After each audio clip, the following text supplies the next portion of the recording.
Yo, yo, yo, what is going on, everybody? Gabriel Santos here. And in today's video, I just want to share a little bit of what my experience and what my journey was like in terms of weed cravings, addiction, um, and just a little bit of personal insight as to like what my journey was like. And if you've been on this channel before, you know that a lot of my videos are like that. And just so we're clear, especially if you're new, this video is really meant for people who are still looking for that clarity when it comes to themselves, marijuana, addiction, dependency, moderation. Is it something I can still do in my life? When should I do it? Is it for me? All that, okay? Um, I won't necessarily answer all those questions in this one video, but that's who this video is for, right? So, um, I guess I just want to start with it was so confusing for so long. And just to kind of set the scene up, I didn't smoke in high school. I smoked the summer after high school. My intention was not to be a full on stoner. In fact, if anything, my intention was to be the guy that can smoke weed, have fun, be cool, and also be responsible and get good grades and do well in life, right?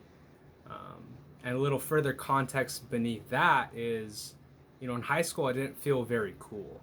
And in fact, my desire to smoke weed for the first time wasn't even about like me wanting to try weed. It was about me wanting to fit in, be part of a group. And weed just so happened to be the vehicle for me to be a part of the group. Um, and so fast forward about a year later, I'm in college now, and again, it was never my intention to become a regular smoker, to make it a regular thing. In fact, yeah, and but what happened was, in college, marijuana and partying was one of the main ways I created a social circle, and that's a very common thing to do in college. Um, and so smoking together was a normal part of my social life. Um, and I remember in that first year in college that, like, I would tell myself, like, we'd smoke a couple days in a row, and I'd tell myself, like, I think I want to take a break. Because the responsible side of me was, kind of the alarm bells are going off, like, hey, like, this is not really part of the plan. Like, this doesn't really seem too healthy. Um, like, this doesn't really seem right. But and so I would make some type of gesture to myself, like, okay, we're gonna take a break tomorrow, we're not gonna smoke tomorrow, what have you. But because my social life and how much I cared about my social life, because smoking was such a big part of that. Oops, I'm getting a call.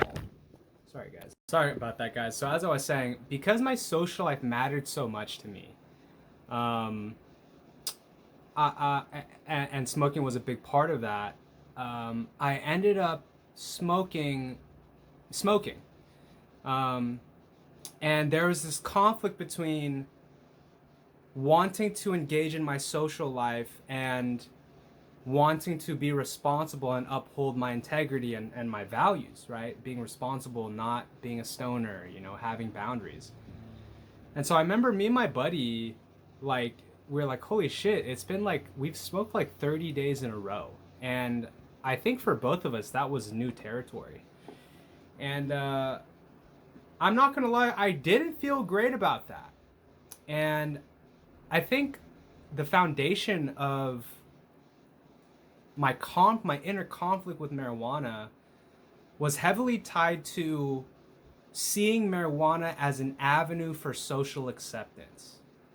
And it really solved this pain point for me of being socially insecure and insecure in general, and avoid. And so, as much as I would have preferred to be responsible and maintain boundaries as it came to marijuana, I simply didn't know how to fill that social void, except through marijuana. And I didn't know that at the time. Like, I didn't know the depth of this at the time. And,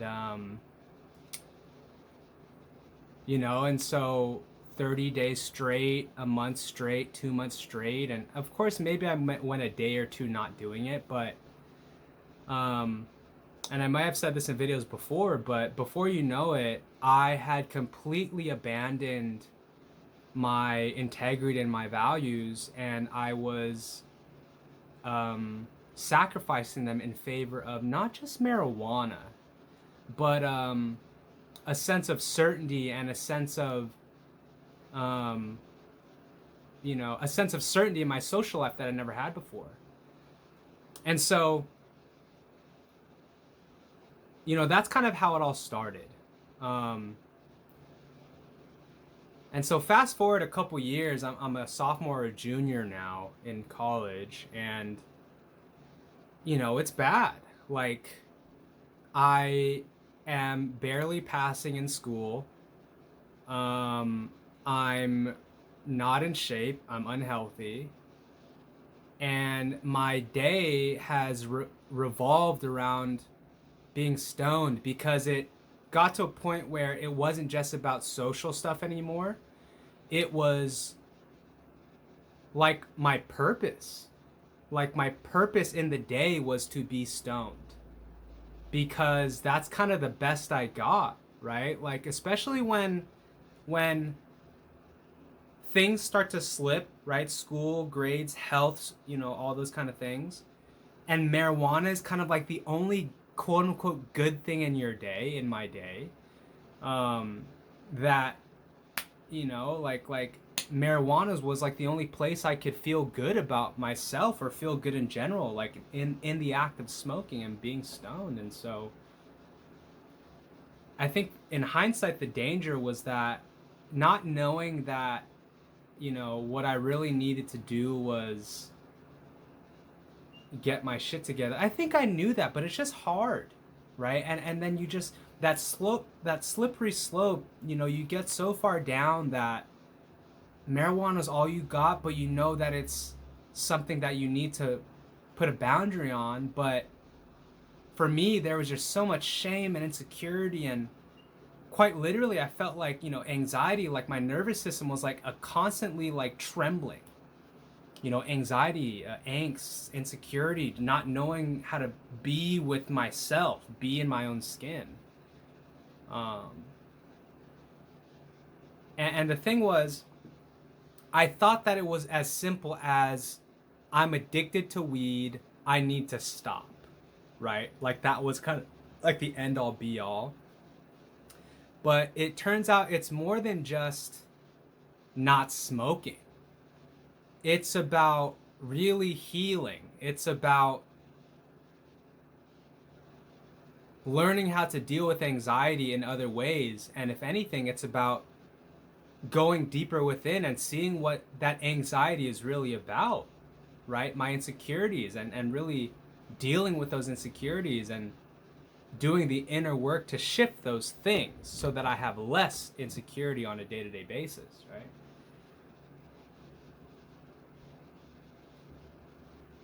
And so now let me kind of transition to what it's like needing to stay away from weed so that I can really heal. And I think this is where it gets confusing, because in itself, marijuana isn't a bad thing. It isn't. In itself, it's not a bad thing. And as a stoner who has smoked a lot, you and I both know this. Like, in itself, it's not a bad thing. In fact, in many ways, it can be very awesome. And I think the confusing part, as a person who sees the benefits of weed, but also as a person who has lost themselves in the process of getting stoned too often and having no boundaries, the reality is, it's probably best to take some time away from that whole world, because that whole world is a place that doesn't involve your healing. And that really has nothing to do with, marijuana is bad or good for you. It's more like, I was in such a haze and just in this process of leaning on marijuana way too heavily that I needed to know how to stand on my own 2 feet. I needed to learn how to be emotionally independent, psychologically independent, spiritually independent from marijuana. And what that looks like is not needing it or using it to fill my needs whatsoever.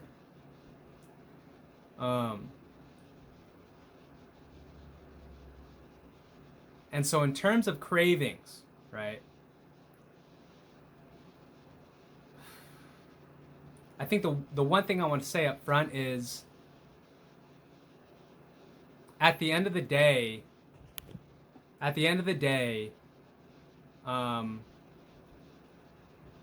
it's on the individual to really figure this whole journey out, right? Like it's on you to go through it, fail, reassess, and try again. And I know what it's like to try so many times and fail.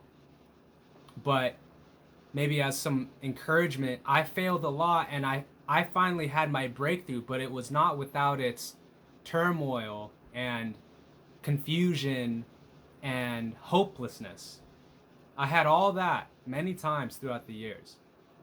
But over time, I had this success, I had that success, I learned from that failure.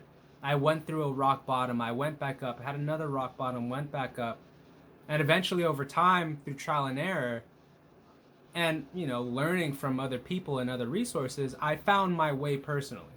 And so I'm confident that in a similar way, you can and will find your way. You'll find your way, And so, again, back to the cravings.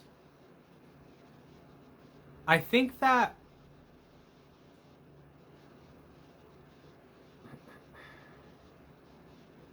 maybe the hard truth about really getting out of addiction with marijuana is needing to develop the muscle of saying no.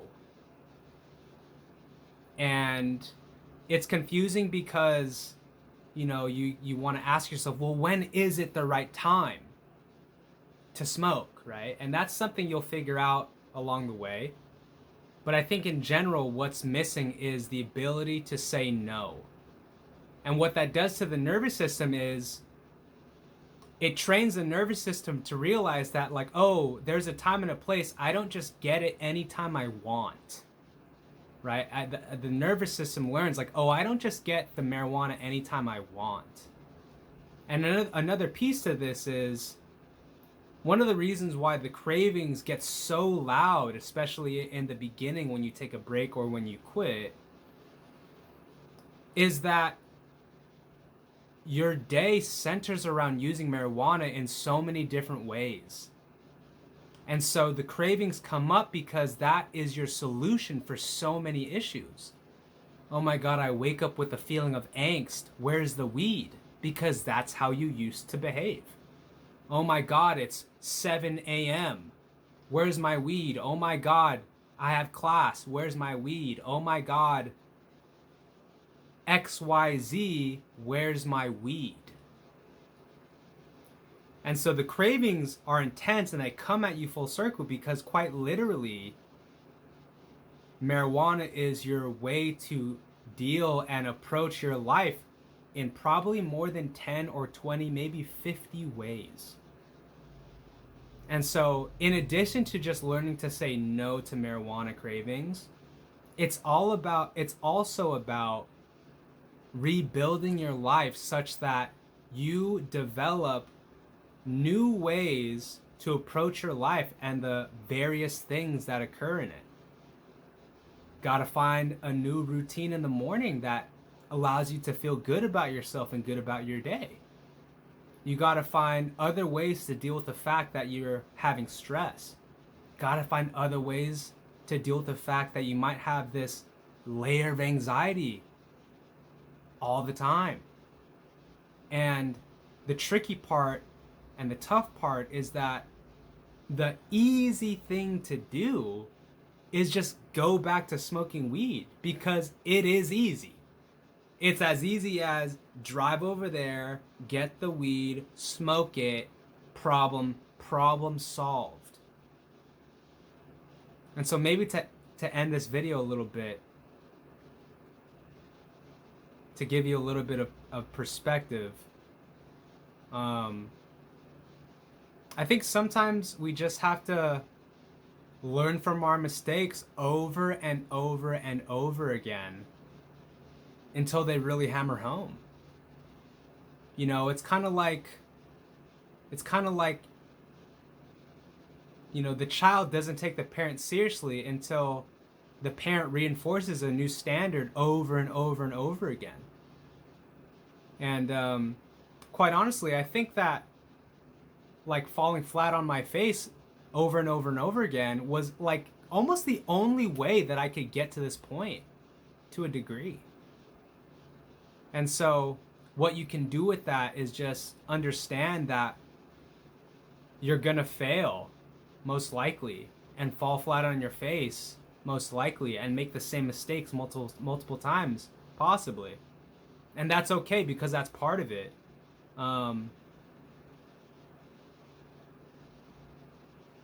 And one final note, like,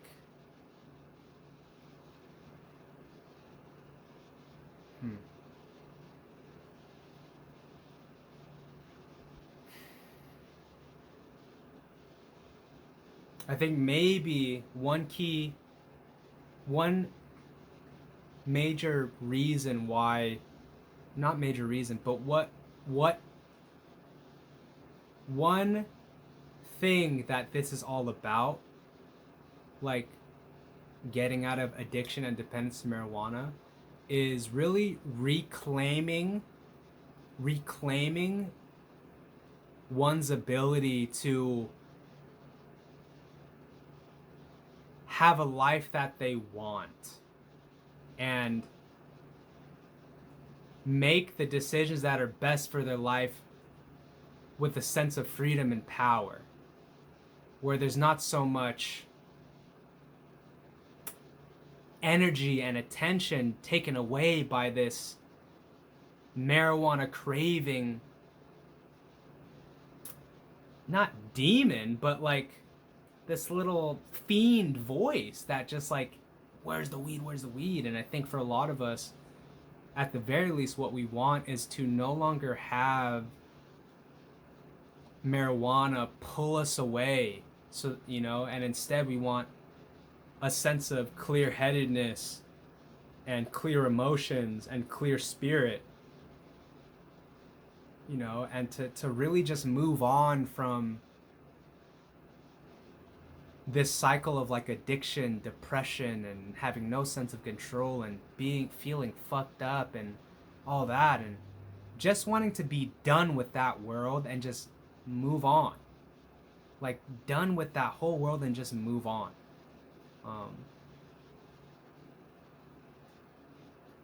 And so, you know, hopefully this helps. I know I've said a lot of these things before, but I don't know, I felt compelled to share this today. And so, you know, I feel like this journey is much less about like, how do I moderate weed? You know, how do I, you know, and it's more like, how do I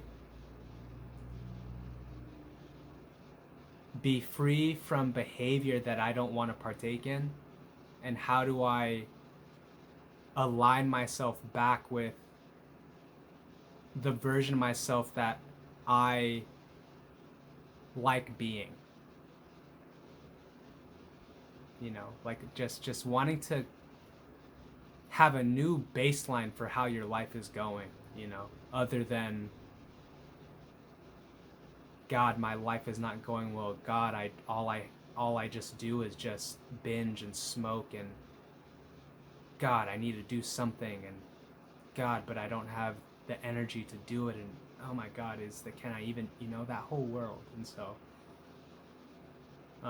Anyways, you can do it. I did it. You can do it. Many people have done it. And so my heart goes out to you. My thoughts are with you. You can do it.